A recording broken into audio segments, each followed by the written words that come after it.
किसी गांव में एक किसान रहता था। इस संसार में वह बहुत ही गरीब था। उसके पास जमीन का एक छोटा सा टुकड़ा था जिस पर वह खेती करता था। उसका गुजारा अत्यंत कठिन तरीकों से होता था। एक दिन सूरज की गर्मी चरम सीमा पर थी, परंतु किसान हमेशा की तरह खेत में काम कर रहा था।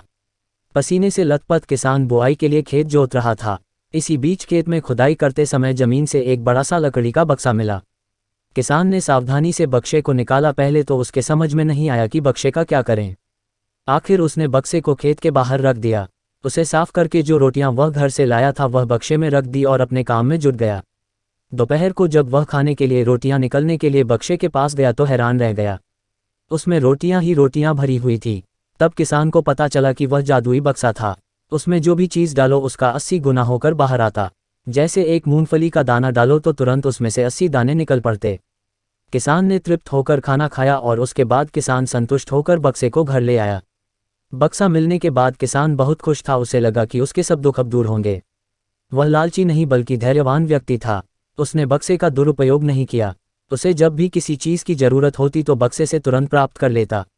समय गुजरने के साथ साथ उसके बक्से के बारे में गांव के जमींदार को पता लगा। जमींदार बेहद लालची था और उसे लगा कि ऐसी ही जादुई चीज़ पर तो उसका अधिकार होना चाहिए।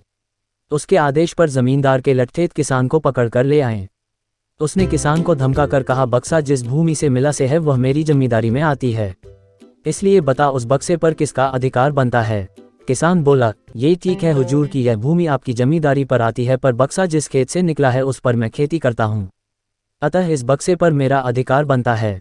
किसान गिड़गिड़ाया, लेकिन जमींदार ने बहुत धमकाया। बक्सा पाकर जमींदार बहुत खुश हुआ, मगर किसान का रो रो कर बुरा हाल था। जमींदार की अब चांदी हो गई। वह जो चाहता बक्से में डालता और उसे कई गुना पाकर खुश हो जाता। कुछ लोगों ने जादुई बक्से की खबर मंत्री जी के पास पहुंचा दी। पहले तो उसे विश्वास नहीं हुआ, फिर उसने अपने विश्वस्त सेवक को बक्से की सच्चाई परखने के लिए भेजा। उसने बक्से का जो जादू देखा तो वह मंत्री के पास जाकर सारी सच्चाई बता दी। मंत्री ने जमींदार को बुलाया, फिर उसे डराते हुए कहा, हमें पता चला है कि तुम्हारे पास एक जादुई बक्सा है, उसे तुरंत हमारे हवाले कर दो। इसी जादुई बक्से को हाथ से निकलते हुए देखकर जमींदार की हालात खराब होने लगी। उसने मंत्री जी से बहुत विनती की पर मंत्री नहीं माना। बक्सा पाकर मंत्री मतवाला हो गया। विरोधियों को यह अच्छा मौका मिल गया। उन्होंने बक्से के साथ साथ मंत्री के निकम्मेपन की खबर भी राजा तक पहुंचा दी। बक्से की बात सुनकर राजा अधीर हो उठा। वह अपने सेनापति के साथ मंत्री के घर जा पहुंचा। उसने कहा, देश की सारी जमीन राजा की होती है, इसलिए जादुई बक्से पर भी उसी का हक है। मंत्री ने बिना देरी किए बक्सा राजा को दे दिया। जादुई बक्से को पाकर राजा प्रसन्न हो गया। सबसे पहले राजा ने जादुई बक्से की मदद से अपनी खजाने की वृद्धि की, फिर राजा को उस बक्से की सुरक्षा को लेकर चिंता हुई। राजा हर कीमत पर उस बक्से को अपने साथ रखना चाहता था। राजा ने सोचा कि इसका रहस्य ज्ञात करना चाहिए कि आखिर इस बक्से में है क्या। ये जानने के लिए राजा उसमें प्रवेश कर बैठा। जब बाहर निकला तो उसके पीछे पीछे 80 राजा बाहर निकले। असली राजा का कुछ पता नहीं चलता था। वे राजसिंहासन में कब्जा करने के लिए एक दूसरे से लड़ने लगे। ये जानकर किसान को बेहद दुख हुआ।